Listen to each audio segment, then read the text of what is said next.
राजस्थान अपने शौर्य की कहानियों के लिए विश्व में प्रसिद्ध है।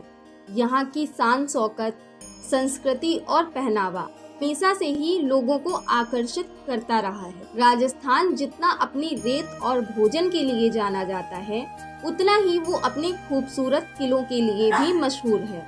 यहाँ के हर किले की कुछ कहानी है, लेकिन यहाँ एक ऐसा किला भी मौजूद है जहाँ पर शाम को जाने की मनाही है। ऐसा माना जाता है कि शाम होते ही इस किले में आत्माएं भटकने लगती हैं और उसके बाद जो यहाँ पर पहुँचता है वह लौटकर वापस नहीं आ पाता। नमस्कार, इस किले के बारे में जानने के लिए वीडियो के अंत तक बने रहें और चैनल को सब्सक्राइब करना ना भूलें। आपने सही समझा, हम बात कर रहे हैं राजस्थान के भानगढ़ किले की, जिसे लोग भूतहा किला भी कहते हैं। हालांकि इस किले में सच में भूत है या नहीं, इसकी आधिकारिक पुष्टि आज तक नहीं हुई, लेकिन लोगों की बातें सुनने और उनके भय को देखते हुए वहां पर सूर्यास्त के बाद जाना प्रतिबंधित कर दिया गया है। वैसे तो इस किले के भूतिया होने के पीछे बहुत सारी कहानी है, लेकिन सबसे ज्यादा जो कहानी प्रचलित है वो है राजकुमारी रत्नावती की। राजकुमारी रत्नावती बहुत ही ज्यादा सुंदर थी। वो भानगढ़ किले की राजकुमारी थी। इस किले का निर्माण 1583 में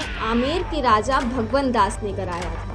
राजकुमारी रत्नावती की सुंदरता के चर्चे दूर दूर तक होते थे। उनसे शादी करने के लिए कई राजा महाराजा आतुर थे और उनके स्वयंवर की तैयारियां भी चल रही थी। इसी बीच एक तांत्रिक सिंधिया की बुरी नजर रत्नावती पर पड़ गई और वो उन्हें पाने के लिए पागल हो गया। उसने सोचा कि वो अपने तंत्र मंत्र से राजकुमारी को अपने वश में कर लेगा।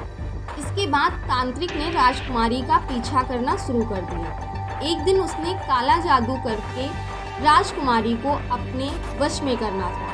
तांत्रिक ने उनके पीछे जाकर दुकान पर एक इत्र की शीशी फेंक दी और दुकान के पीछे पहाड़ी के पास छिप गया। लेकिन रानी रत्नावती काफी होशियार थी। उन्होंने जैसे ही इत्र की शीशी उठाई, उन्हें एहसास हो गया कि कुछ गड़बड़ है। शायद किसी ने काला जादू करने का प्रयास किया, इसलिए उन्होंने शीशी को उठाकर पहाड़ी की तरफ फेंक दिया। उसी पहाड़ी पर तांत्रिक था और वो शीशी जाकर सीधे तांत्रिक के सिर पर लगी, जिससे वो गंभीर रूप से घायल हो गए। तांत्रिक सिंधिया की हालत बिगड़ने लगी, लेकिन उसने मरते मरते राजकुमारी को बर्बाद होने का श्राप दे दिया और कहा कि उन्हें कभी भी उस तांत्रिक से मुक्ति नहीं मिलेगी। कहते हैं कि इसके कुछ दिन बाद ही भानगढ़ पर दुश्मनों ने हमला कर दिया और इस किले में मौजूद सभी लोग मारे गए, जिसमें राजकुमारी रत्नावती भी शामिल थी। अब ये कहानी कितनी सच है या कितनी झूठ, इसे लेकर अंदाजा लगा पाना थोड़ा मुश्किल है,